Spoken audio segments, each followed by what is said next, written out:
Hi everyone, welcome to this week's episode of the Sunday Social. Got a full house tonight to discuss everything Speedmaster related, but before we do that, let's do a wristwatch check. Thomas, you're in the hot seat. What are you wearing tonight? In the hot seat. Well, on topic, well, I'm not particularly a Speedmaster fan. I'm more El Primero fan. So okay. I've got my Zenith S4 on. Sticking with the chronograph theme, but yeah, I'm going to get some hate off Dave for that. So sorry, Dave, I'm not a Speedmaster fan. More for me. Pete, what are you wearing? What are you wearing? I am wearing. Is this going to work? Ooh, IWC RAF automatic. It's kind of I love it. A Mark 19.5. You could almost call it. So it was a special edition IWC did in collaboration with the Royal Australian Air Force. Yeah. I really like that one because it's got the hands that used to be on the British military watches, didn't it? Or similar style with the. Well, I prefer to think it's got the hands that were on the Australian military watches, but each their own. Dave, what are you wearing? What's Dave wearing? Dave's wearing his. Wow! Yeah, so that's what Dave's wearing. He's not wearing a chronograph. So yeah, with his little suit strap on and his hair. That's amazing. They just love him. Yeah, it's a wee bit Beautiful. funky, a wee bit different. There we go. So that's what I'm wearing. Awesome. Mark, you're up next. What are you wearing? I have, since I don't have a Moonwatch, I have a watch with the moon on it. This is the Christopher Ward C9 moon phase from some years ago now. I've had this one a while. So it's got the moon on it. And in the spirit of Seiko Todd, got to have more than one watch. Here's a Speedmaster, even if it's not a Moonwatch. Awesome. There you go. That's really cool. Todd, you're up next. Todd V. I decided to wear one. I thought that this might annoy Mark on a lot of levels because I wanted a nice. I've been hunting for this one. It's a nice black dial dress watch and it has Roman numerals on it. It's a Gen 2 Orient Bambino. I think and it has a date on it. Look at that, Sam. But beautiful watch, nice for occasions, for an evening out having cocktails or whatever, and that'd be a fun watch to have. Very nice. I've realised that the actual watch that I have been wearing, I'll tell the truth. I got sent a Pininfarina smartwatch. So the Italian designer, I'm sure they just licensed the name, but it's you can see it flashing away there. It is a hybrid watch, so this bit at the top is the smart bit, but other than that, it's just a normal quartz watch. So it's pretty cool. So if you ever asked yourself the question, what would a smart Panerai look like? That's it. I'll be doing a review soon. Only the second, maybe the third smartwatch I've ever reviewed on the channel. So anyway, this week, and keep the questions coming in, the comments come in. This week, we're going to talk all about the Omega Speedmaster. I've owned a Speedmasters before. I've loved them. I know a lot of the panel have owned them as well. But this all started off with Mark. You went to see the new Speedmaster, didn't you? Let me just actually pull your pictures up here. You went to look at the new Apollo 8, and then Dave, you also saw this as well at a launch event. So maybe we'll go over this first. But Mark, do you want to just talk about what this is? Yeah, this is the Omega Speedmaster Apollo 8 Generation 2. This was announced on Tuesday, and I wasn't expecting to see it maybe until October, knowing how Omega quite often pace their announcements to their launches so that everyone's forgotten what they've done. But I got a text from my local boutique about another watch, and they showed me this as well. So I had the fun time of seeing the new generation Apollo 8. They had two in the store and sold one whilst I was there. So there are dedicated collectors after these watches. It is a 44.25 mil ceramic case Speedmaster on a very lovely strap with a deployant, the typical Omega quality deployant, very, very nice. It wears very big. So there's so much detail going on. I can carry off a 44.25 mil Omega chronograph, but this one, there's so much going on the dial, it dominates the wrist. So for me, I'd say if you've got a 7 or a 7.5 inch or bigger wrist, this is perfect for you. But I can't wear it. It's lovely, but I can't wear it. Okay.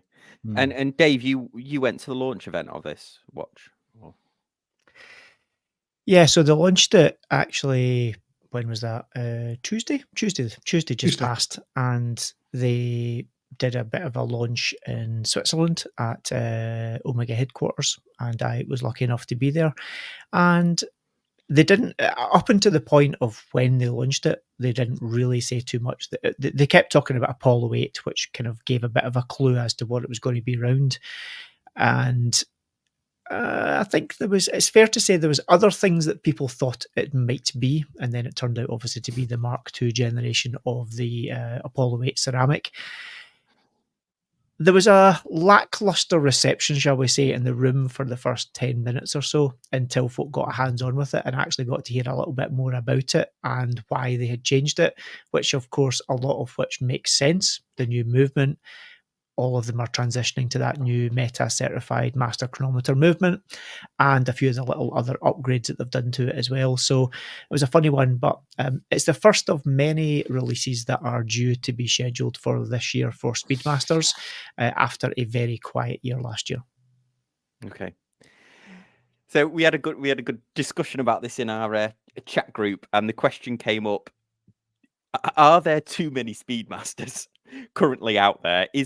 Is there more room for Omega to go? I mean, I counted on their website that there's at least 122 models that they currently sell that have the Speedmaster name on them.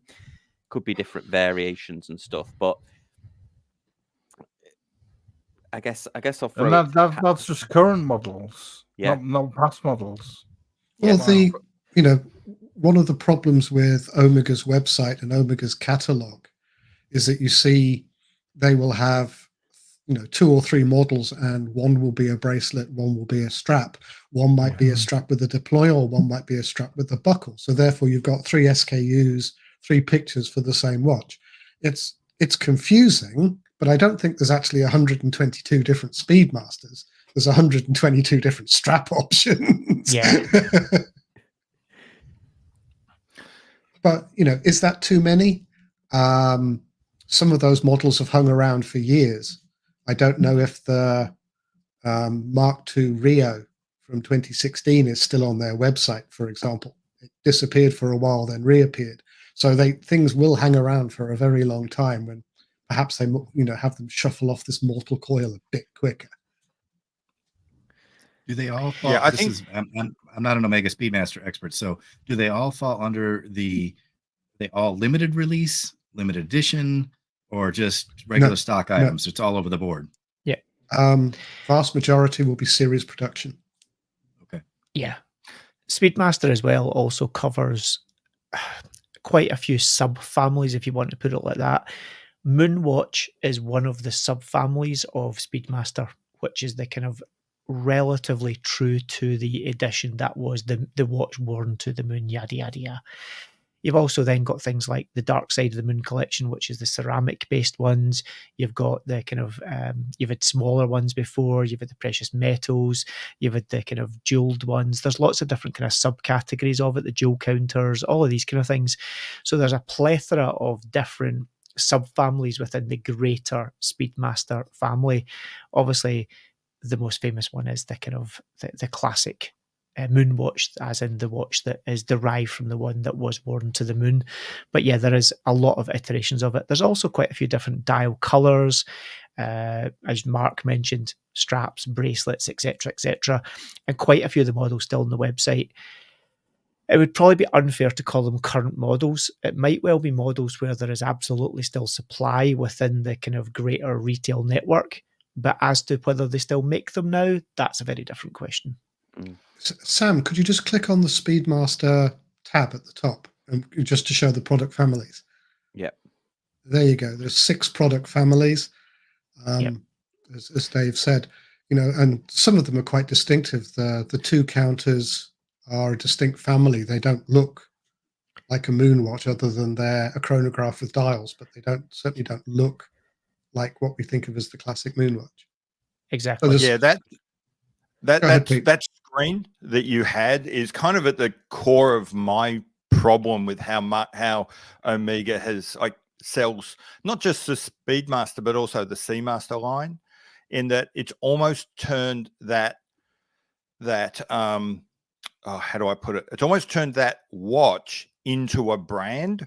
Speedmaster is the brand, and then within the brand there are more collections, and I think that has 2 problems. One is it kind of dilutes what do we mean when we say Speedmaster, or as I said before, when we say Seamaster. When I say Speedmaster, what does that mean to you? It means that every release that has the Speedmaster line, or has the Speedmaster name, feels like it is a new Speedmaster release. But if in your mind you're thinking the Speedmaster is the Moonwatch, but you're hearing all this other stuff about other Speedmasters, it becomes confusing. Like, what are they doing to my watch? Yeah. And I think the other problem is that Speedmaster has now become a proxy, and in some ways, for some people, even more important than Omega.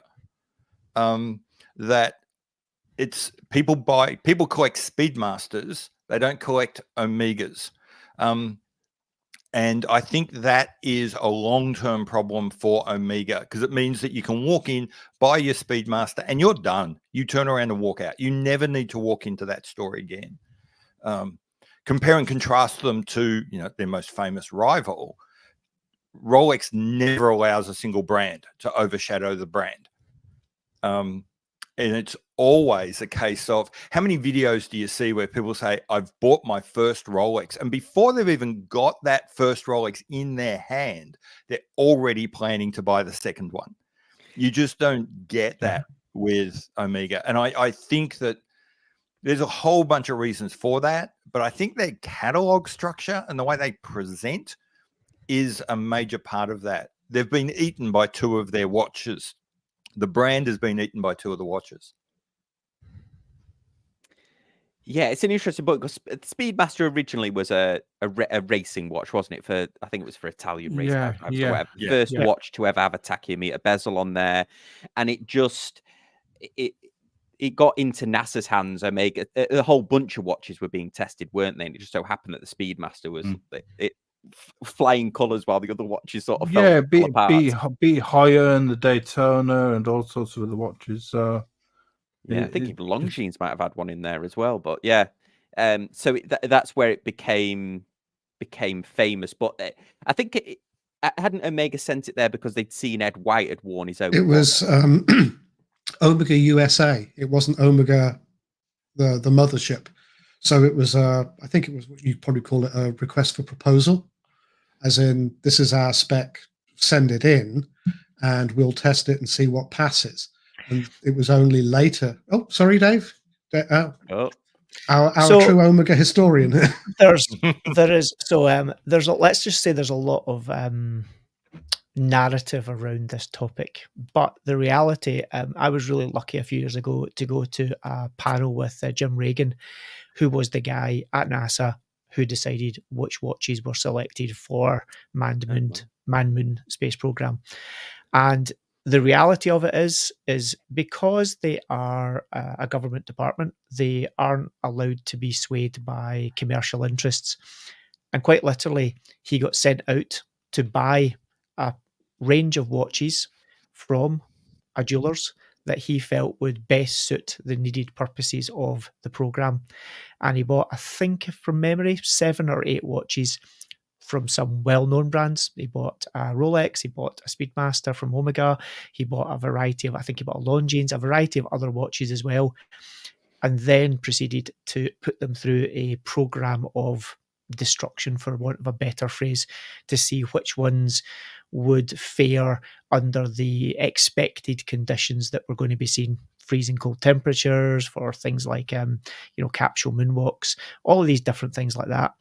And he was pretty honest and open about it. And he said the reality is that the Speedmaster was the one that broke the least of all of them, which was effectively, which he said was, okay, so the tests were put to ultra extremes because, as he said, if an astronaut was to face some of these extremes, the reality is they would probably have much bigger problems than worrying about what condition their watch was in.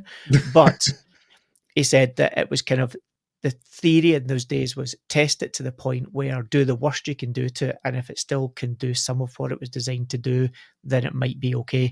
And the reality was that was why the Speedmaster was chosen.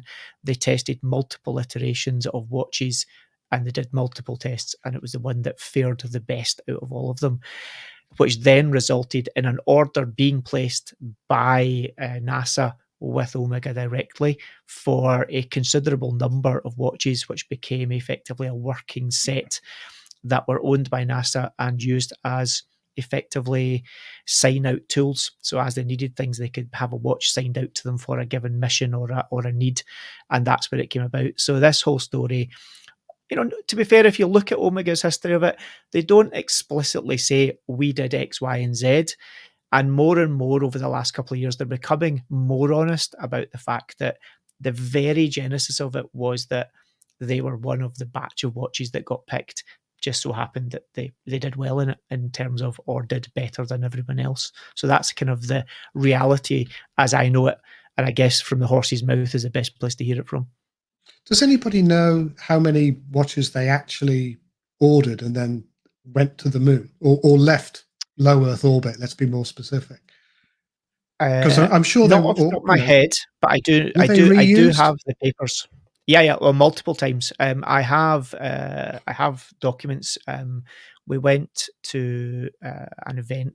Well, when would that be? 2018, 2019, I think it was, where some historians had been allowed into Omega's archives and also into NASA archives and managed to find a load of the original purchase orders of how many they bought, when they were bought, what models they were, when they were delivered, all of these kind of pieces of information.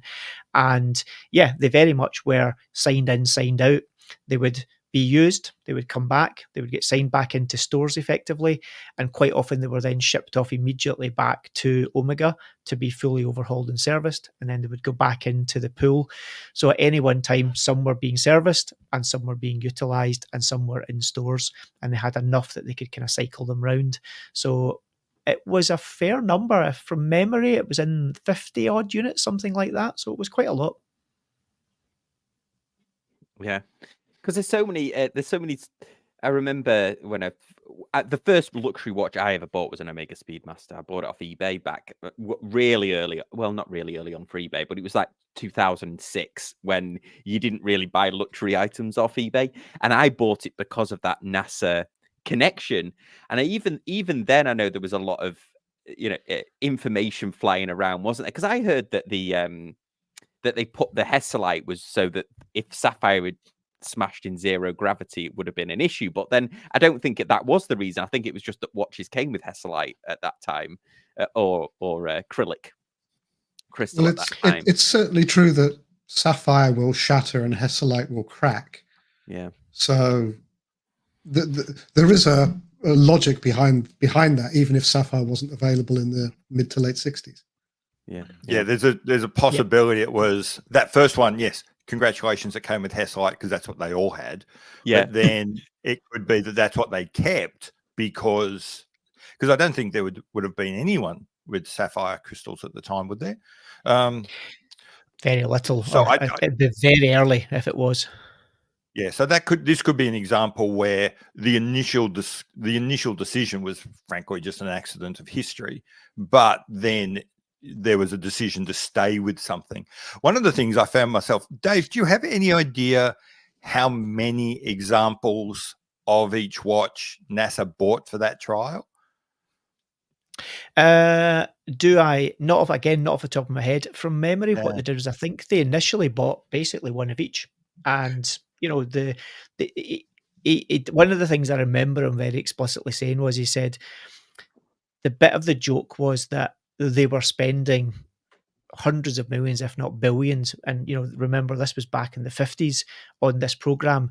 He said it made it sound like everybody had unlimited access to cash to do what they wanted. And he said the reality was, I was told, and I was penny pinched the whole way, spend as little as you can, because, this was not seen as particularly important.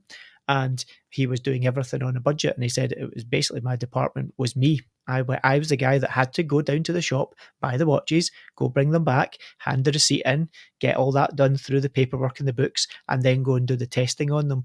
And I didn't have the money to just, kind of do it. And he said we bought production watches because we didn't have the budget to go to a brand and ask them to make something for us.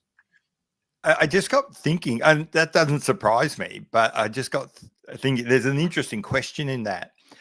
Has the fate of a watch company ever hung so heavily upon the weight of a single example of that watch? That is tag with the Monaco and Steve McQueen. No. I don't mean a model. I mean an individual serial number. Right. If that individual serial number had been a dud, Omega as we know it today might not exist. I guess there is that chance, if a other brand or other watch had done better, or even fractionally better, and or if the one that tested, as you say, had just not been it'd been a Friday watch, who knows? Yeah. Revisionist history in play, could have gone very differently. And when you think about production, sorry, Mark, just a quick one. When you think about production in 1966, you don't necessarily think of that in terms of high reproducibility. Or you had sorry, Mark, you go first. I was going to say, and then there's the next hypothetical: if an Omega is not the first watch worn on Mars, what's their future? Yeah, well, I mean, again, you've got the other, thing in those days as well. It's not like now where you've got kind of vertically integrated manufacturing and you've got all of these kind of bespoke and kind of in-house technologies.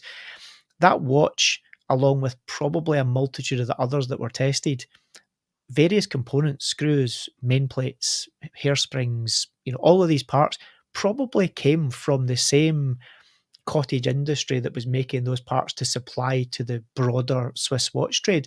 Because this was before the quartz crisis. This was before the kind of these big super groups that we know of today existed. They were still all relatively small brands in the grand scheme of things. Even Rolex back in the day, it wasn't anything like the Rolex we know now.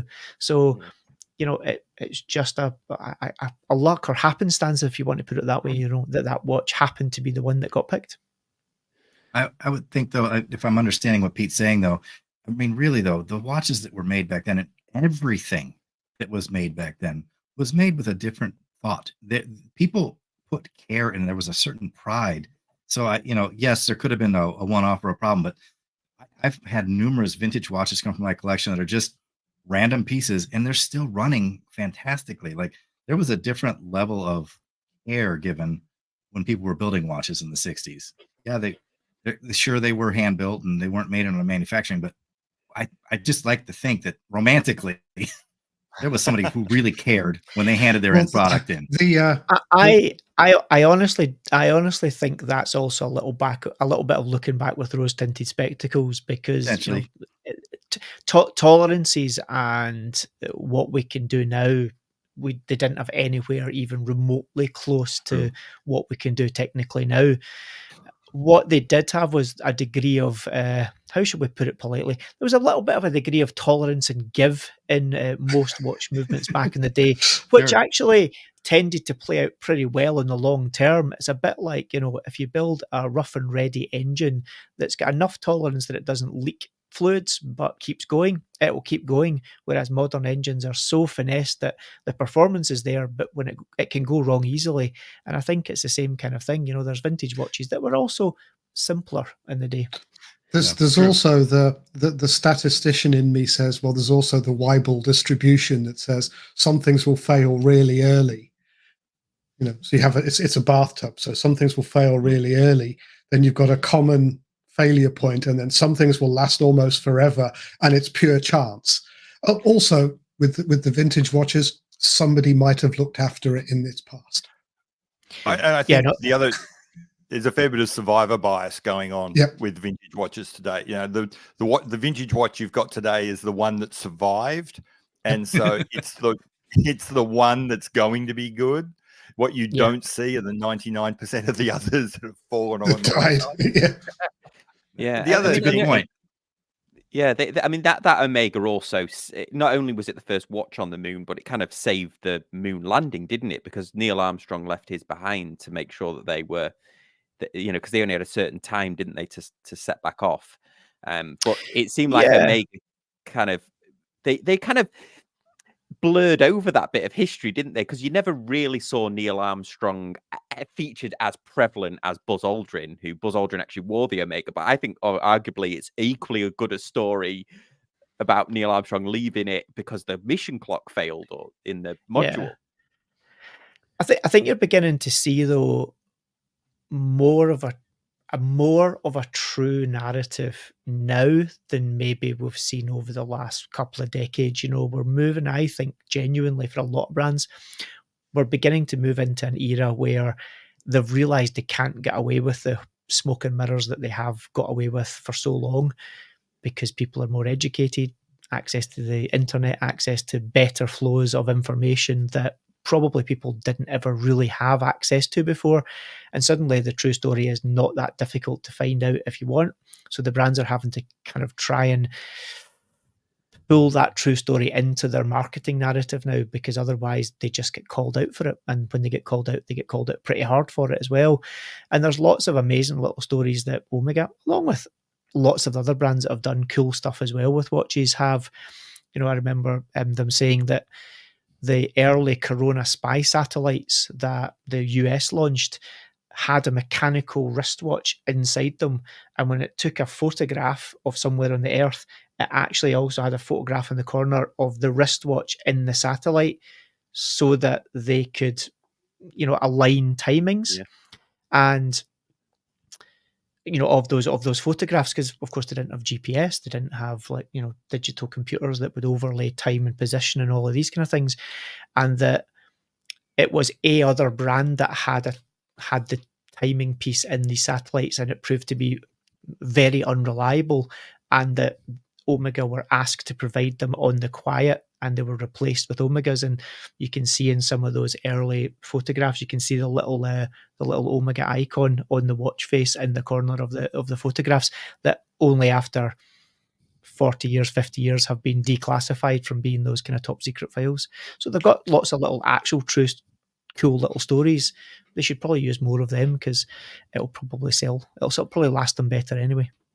I'd love to see the winding mechanism on a Corona satellite to keep it wound and accurate. Yeah, no, obviously they were kind of like I think they were like hybrid clocks. Whether they were an atomic, I think they were possibly atomic sources.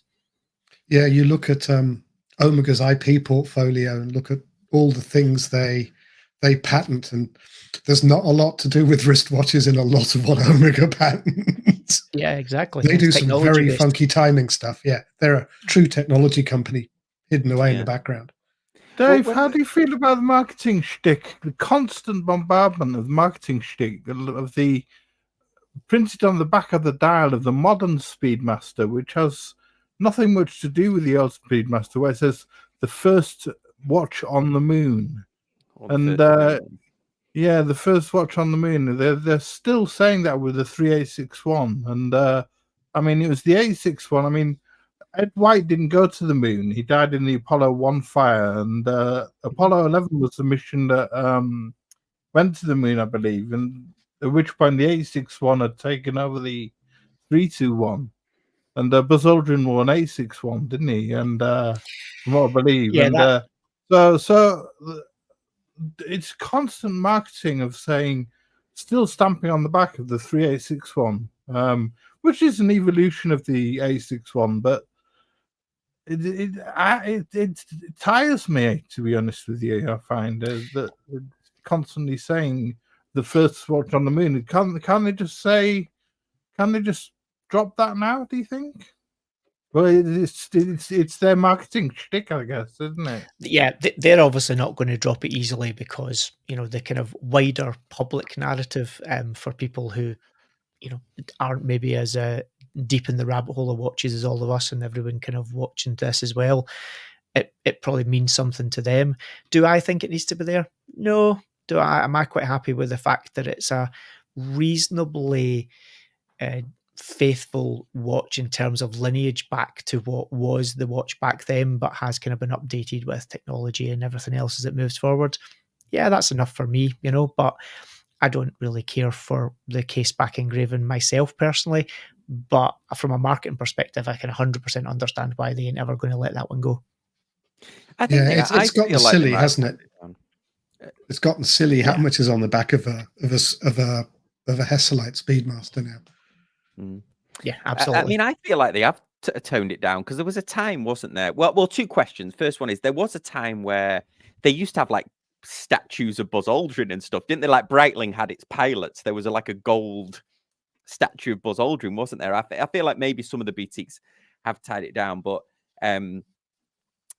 you're right. They still kind of milking it a bit on some of the models, because what I don't understand is that most of the modern day astronauts, some of them, they used a lot of the X-33s, don't they? They I don't know if they use the Skywalkers, but they certainly use the X-33 original. They don't nearly give that one as much airtime, I don't think. That Skywalker is like arguably one of the best quartz watches that you could buy, that Omega certainly have ever made. They're issued on the International Space Station, does the X-33, yeah. But I believe they're not issued for EVA. So because the quartz mechanism and the display would freeze. They can't LCDs can't cope with the cold. So for EVA, I think it's still a mechanical watch. I think it's still a Speedmaster. Yep. They still use Speedmasters for certain things in terms of the mechanical one. And I think the X-33, as far as I'm aware, certainly for European Space Agency and for NASA and for some of the new private spaceflight companies as well. And I also believe Roscosmos, as to whether they still are, but Roscosmos were using it as well. It became the kind of de facto cosmonaut watch that most of them were using, because, you know, it's a pretty specialist set of information that watch displays: elapsed time, mission time, all of these things, which is as much use as a chocolate fireguard on Earth, to be honest.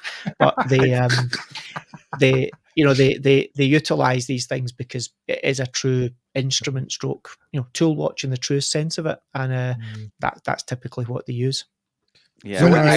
When I went to an Omega boutique to look at the X-33, they just basically said, "This is the only watch we're not going to set up for you because we haven't got a clue. You're going to spend 6 hours with the manual."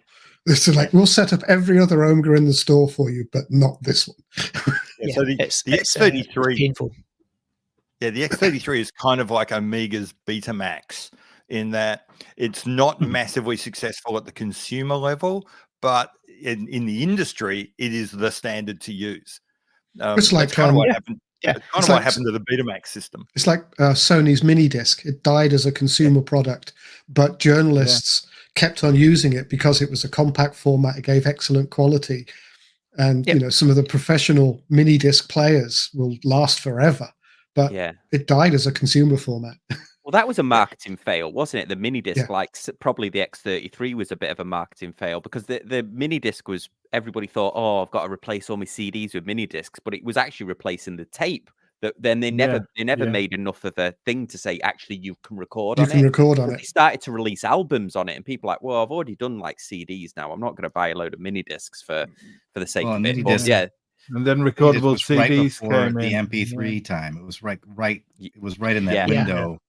So, I think that to Thomas's point, this is one of those areas where we need to be careful about remembering that watch nerds are a relatively small part of the number of people that buy watches, and something that is increasingly I've become aware of is that watch nerds that are also active on social media are an even tinier part of a tiny niche of the watch buying community. Yep. Good point. And that the vast majority of people don't hear or don't know or don't care about a lot of the minutiae that we do. And so if you're an Omega, marketing guy, and you're thinking, I've got this story about this watch going to the moon, and I've got to sell this story to 8 billion people. But in doing so, I'm going to upset a few thousand people on the internet. So it doesn't You know matter. Yeah. Let them Let the wail internet at hang. me. I don't care. Yeah. And actually, to be fair, if we want to kind of hark back to that Apollo 8 Mark II, which for most people in this sphere kind of went, seen it all before. It's a little bit different. It's a bit more expensive. Meh. That watch, by all accounts, the original Mark I version of it, was never limited edition. It was never special production. It was quite a difficult watch for them to make. The ceramic case, the ceramic dial, the laser ablation, all of the things about it. It was pretty difficult from a serial production perspective compared to another ordinary Omega watch for them to make. So it took longer for them to make them. They didn't make so many of them. But by all accounts, from point of release, pretty much right through to they discontinued it, you had to wait for one. We're not talking Rolex waits. We're not talking months and months and months. But they were quite difficult to just walk in and walk out with one. Yes, there was the odd occasion where that could happen, but they couldn't keep up with the production to the demand of them, in the truest sense of not like Rolex where there's this game that you play. This was just a watch that was quite popular and it needed updated at some point. This watch actually launched itself back in 2018. And if you think about that, that's now 6 years ago. That's a fair run for that watch to have had in production. And pretty much, they've moved over to the new movement with the METAS Master Chronometer certification. It's a bit thinner. Other technologies have moved on. The laser ablation, they can kind of do better, photorealistic laser ablation interpretations on there as well. And they wanted to tweak another couple of bits. So yes, it's the new version, and it's gone up a little bit in price, but it's gone up in spec as well. I think it makes sense. It just didn't make sense that they made such a big hoo-ha about it, to be honest. It maybe was a lot of noise for a new generation model. Having seen both the old and the new generation of the Apollo 8 within a few months, because I was offered a first-gen Apollo 8, I think in October last year. It is a big improvement, but, sort of from the science nerd, the guy that's really fascinated about Omega's 5 to 10 year lead on laser ablation manufacturing, it's great. But it's rather like the Silver Snoopy. Unless you've got a loop, you can't appreciate the details. So Yeah, the nerd in me says this is great, but the picture I took, I tried to do a close up on my phone, and I still can't read USA on the Saturn V.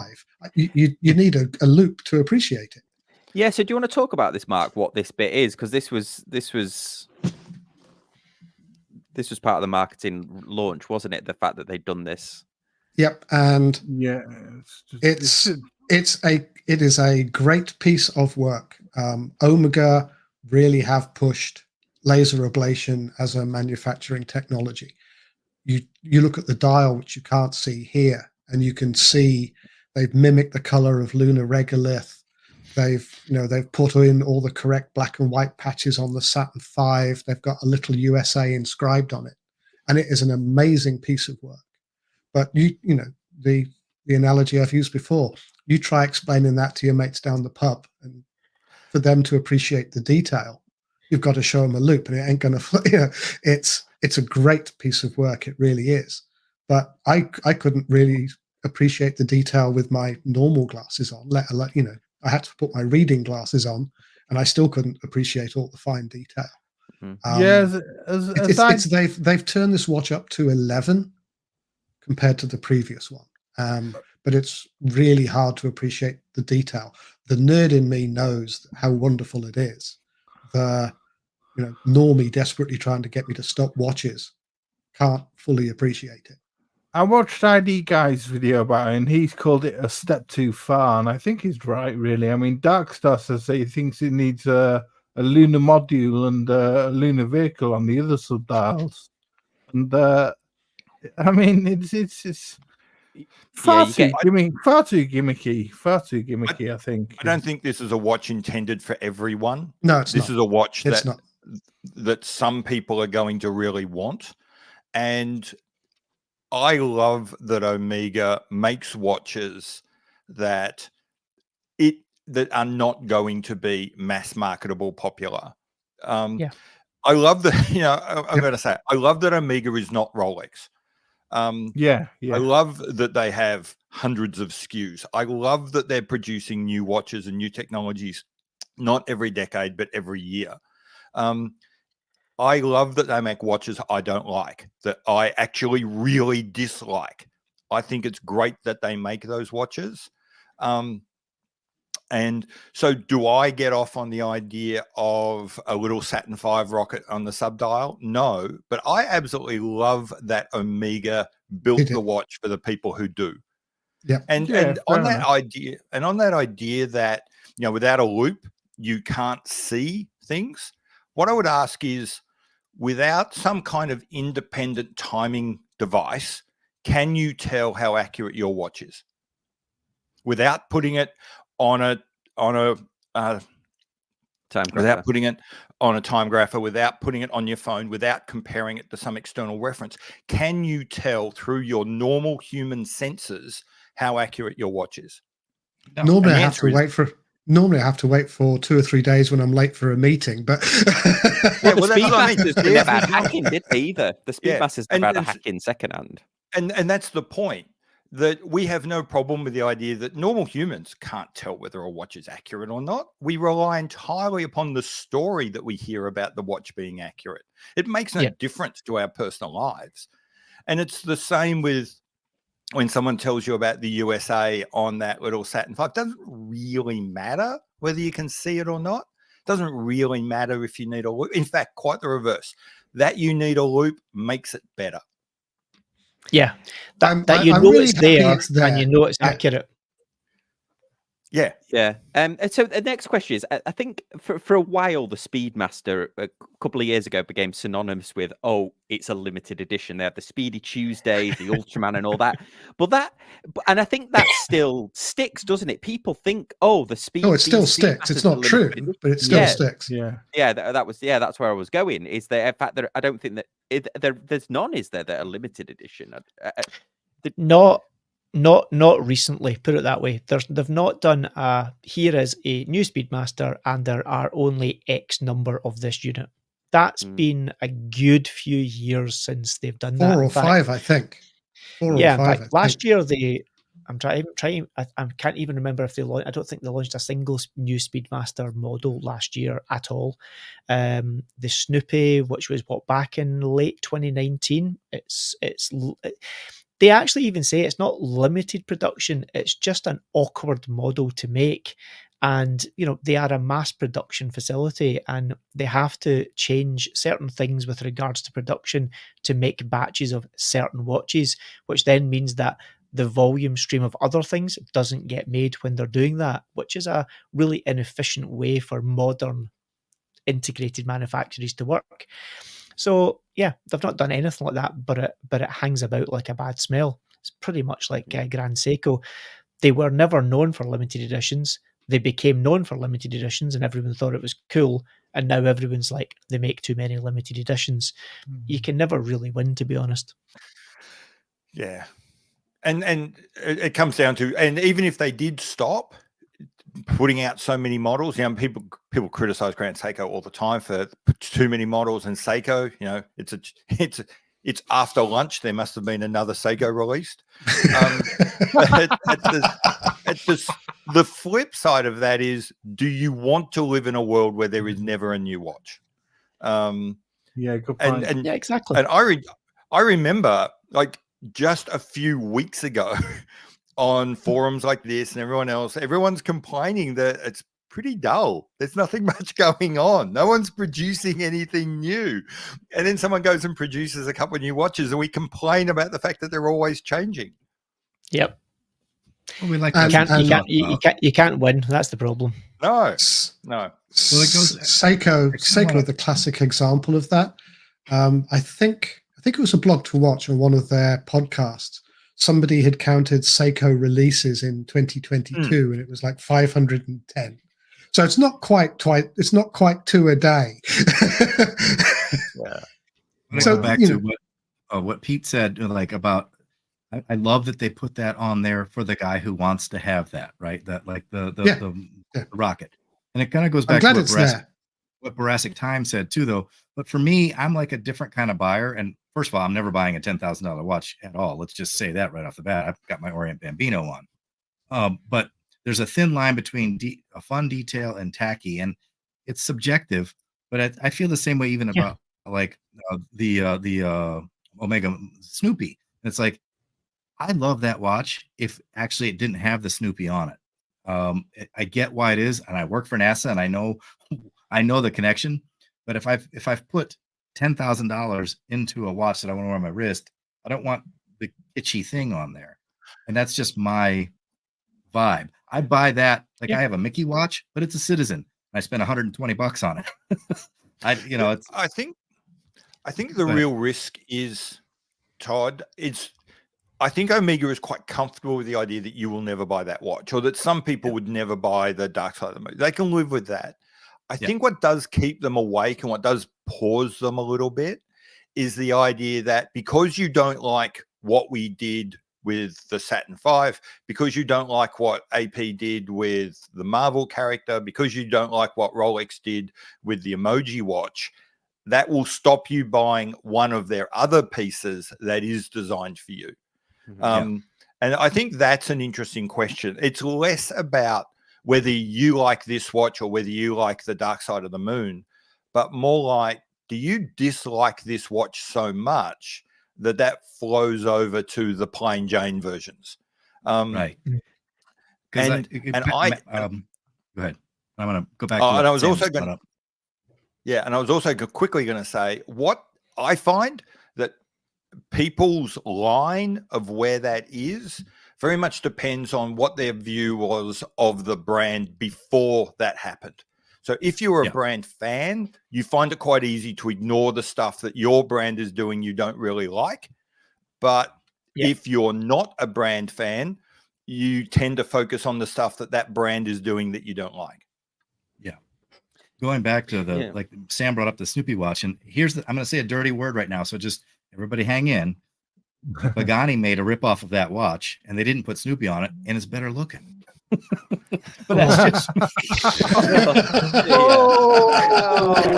sorry. See, I know. I know Sam got irritated with me when I said the Pagani Project Alaska watches were with the Speedmaster I'd buy, because they are they particularly the one with the white dial and the red. Yeah, I'm not going to buy it, but I'd think about it. Oh dear. Anyway, let's... and Sam was really unusually forthright when I suggested that. Well, let's quickly change something. One thing, I guess, one subject we haven't touched on the Speedmaster side is because there's so many. There also are a lot in precious metal, isn't there? And I know I've been a bit critical of Omega. Well, I made a video about how their hardcore dive watch, I forget which one it was. Ultra Deep. But they made the gold, the one that was the Spectre one, the one with no date. All right, with the lollipops. Oh, you mean the Seamaster 300 where they did a set in a white gold one with the bezel with the diamonds. Yes. Yeah, my argument was, are these really, because they were tools, weren't they? Like the Speedmaster was a racing tool. It was obviously a tool for NASA. I mean, it should in be in precious metal. Yeah, but should they be in precious metal? And do you think they sell the precious metal ones? Like, do you think? I mean, would you, if you were buying a precious metal watch? Yeah, okay. If you were buying the- precious metal watch, would you buy a precious metal Speedmaster, or would I you would, like I them? would, Oh, I yeah. would buy, Yeah. the Canopus, the white gold Speedmaster in a second if I had $60,000. I Same don't. here. The Sedna Absolutely Gold. in a second. That watch is that The would be my Grail watch. That's the I buy that. I ain't buying anything else. The Sedna Gold. I've tried the Sedna Gold on, and that is amazing. Absolutely beautiful. I had it next to a Rose Gold Daytona, and I would go for the Sedna Gold Speedmaster any day of the week. Whereas Yeah. I'm the white I'm gold going to throw a vote follower. in with Von Cruel. Rose gold with green dial. That's me. Oh yeah, that's beautiful. Yeah. That's good Yeah, looking. I think the apart from the Mark II that Mark has, if I was to buy a Speedy, it would be precious metals. I think that's when they really come alive. Yeah, yeah. And you They think do 41,000 for a gold moonshine gold watch is within. Perfectly reasonable if you want it. No I've problem seen- with that price I've at all. David I've says Dave yes. just got us. Yeah, Dave's. I knew he was going to get that watch out. Put that I've one seen- on the hang screen. on. Sam. Let me just Put it on the screen, hang Sam. on. Let's go full Yeah, screen on go the full glory. screen. Oh Yeah. man, yeah. Yeah, That's that is beautiful. Wow. The thing is glorious. It's a whole different world. Just such a good looking Pagani. Yep. Thank you. Pagani homage. I've seen the Sedna Gold. I've seen the Sedna Gold one for £27,000 now. So it's 10,000 shaved off. Second hand. That is. Yeah, but was that with the bracelet? Because Yeah, the bracelet that was the adds a lot. bracelet. Yeah. Yeah, They are glorious things. They are ridiculously expensive. End of Yes. story. And that's true of all But- precious metals. I don't think there's a precious metal Yeah. watch that does retain value, is there? Unless it's got Protect actually- Philippe written on it. gold Daytona. Well, weirdly, there's No, the they- thing, right? So the Moonshine, this one, the Moonshine, the 50th anniversary one, are and have since day one commanded well over retail. But there's a story to that specific watch. You can get literally the same Moonshine Gold one that's not the 50th anniversary one, and you can buy them new at some points in the year, 20%, 25% off. So Right. that shows you the craziness of the reality, because you could have effectively two watches that are for all intents and purposes identical. The only difference maybe being the dial or some engraving on the case back, or the fact that they only made X number of this one and the other one is unlimited. The reality is they probably made more of this than the other gold ones, because there's 2016 of these, and I guarantee you that the normal production ones they make a few hundred if you're lucky, because they don't Right. sell. This sells because everyone wanted the 50th anniversary one, and weirdly that's the one that now sells at almost double its retail price, versus you can get a 25% discount off the same watch without the engravings in it, which is the lunacy of the situation. But that can be said for the same of a lot of brands. Yeah, well, let's talk about the pricing of like the standard Speedmaster, because the Speedmaster, it was a watch that you used to see in the wild. Other than Rolex, I would say you would see the Speedmaster around. You'd see engineers that had the Speedmaster, and I worked with somebody who got a Speedmaster as their graduation gift. But you think now, like the minimum you have to spend to get in on a Speedmaster is like $7,000, I think. $7,000, Whereas, I yeah. mean, I bought mine for $1,500. Having said that, was in 2006, but it wasn't like 1996. And and then you've got the pricing recently seems to have just rocketed. So you're gonna? I think you're just gonna stop seeing those like random people having Speedmasters, aren't you? Because it's not really like this is a little step up in. I want a decent watch. It's a step up. Now it's like, I really have to think about spending $7. And if I'm spending $7, I'm buying a Datejust.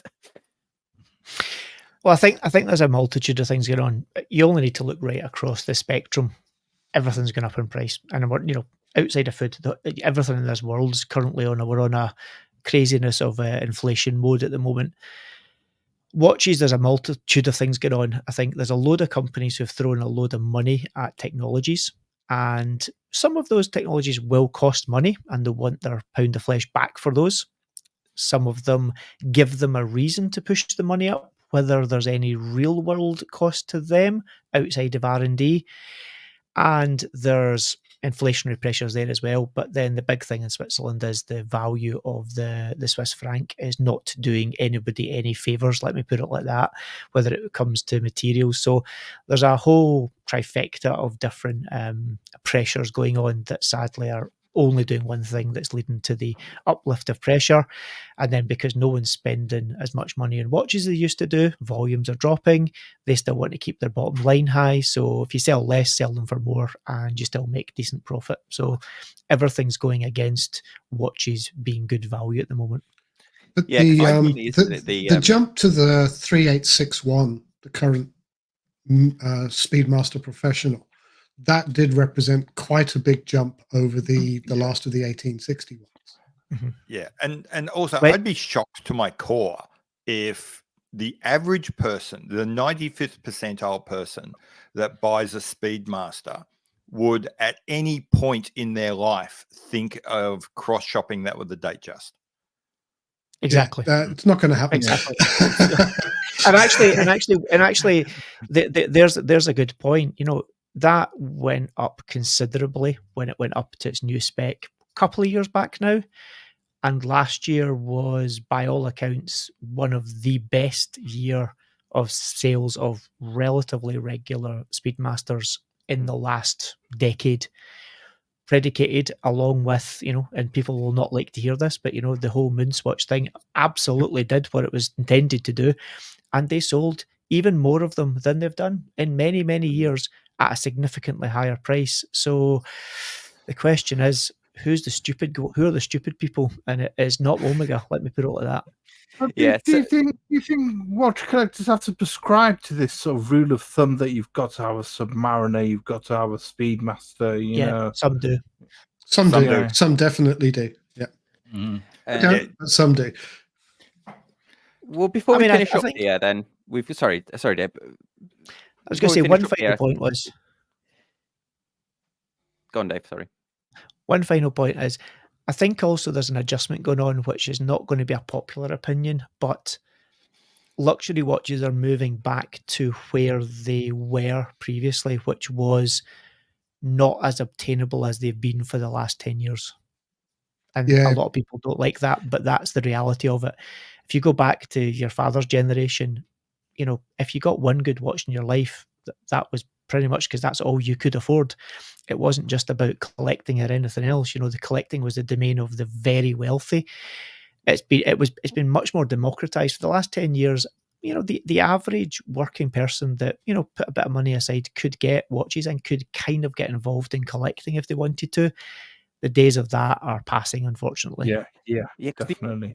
Speedmaster used to be that racing version, didn't there? That was it was like you could buy it. RRP was less than 2,000, and that was within the last 5 years, I think. But that model's completely gone by the by, as the on ramp could be. There was a reverse Panda racing one, which was gorgeous. Yeah, and they had the Speedy Reduced and stuff that was accessible. But a modern Speedmaster racing is the same, if not more, as a Moonwatch. Yeah. I mean, but they're very nice watches, but they are, you know, priced in that $8,000 price range. Yeah, I think a lot of people. Then do we? Sorry, Pete. Should we answer the question before we finish up here? Do we think there are too many Speedmasters? No. Well, I think there are. I think there have been Speedmaster collections too. Yeah, I think there have been over the periods of time. But I'm a big fan of the vintage ones with different shaped cases. The Speedmaster 125 with its square case, the Hockey Puck Speedmaster 3, the Speedmaster 2 Tonic, which was made for the German market in the 80s. You know, it's a weird one, looks like something from Tron. They've done some really interesting ones, but which have been totally off the beaten path of your average Speedy. But there are far too many. Yeah, I think there are far too many. There's some really interesting ones, really nice dials. I don't think you'll see Omega experiment that much again because, you know, the Mark II reissue flopped badly. Brilliant. That was brilliant, the Mark II. But it didn't sell. So this sort of experimentation, produced some beautiful watches, but nobody bought them. Yeah, sad.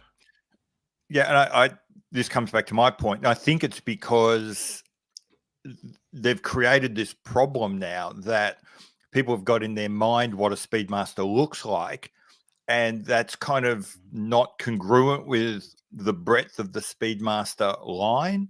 And so they see that, and we all know, because we're watch nerds on social media, we all know that that's a genuine part of Speedmaster history. But to Joe Blow, who walks into the boutique, it's not what he was thinking he was going to get when he saw a Speedmaster. Good point. Yeah. Very good point. Yeah, it's And funny, that, isn't it? so can Omega just afford to drop everything except the Moonwatch? I don't think drop it. I don't think they can, but change the name.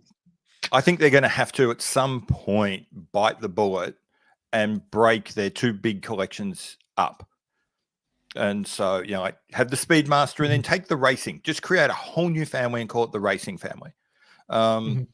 Take the Speedmaster, Seamaster line. Seamaster is begging for it. Just take Aquaterra out and have an Aquaterra family. Done, dusted, move on.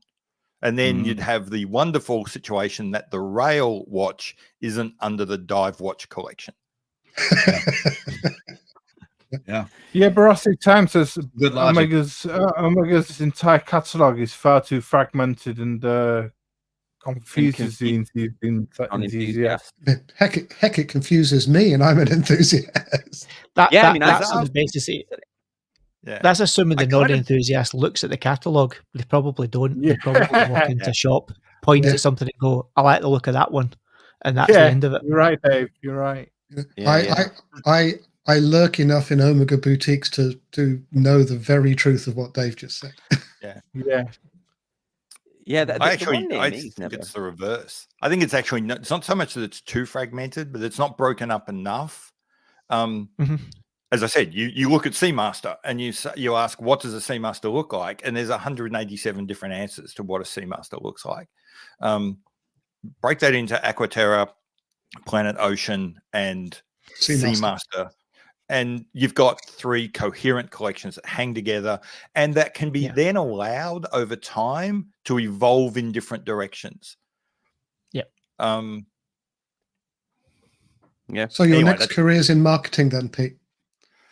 I think he's not wrong.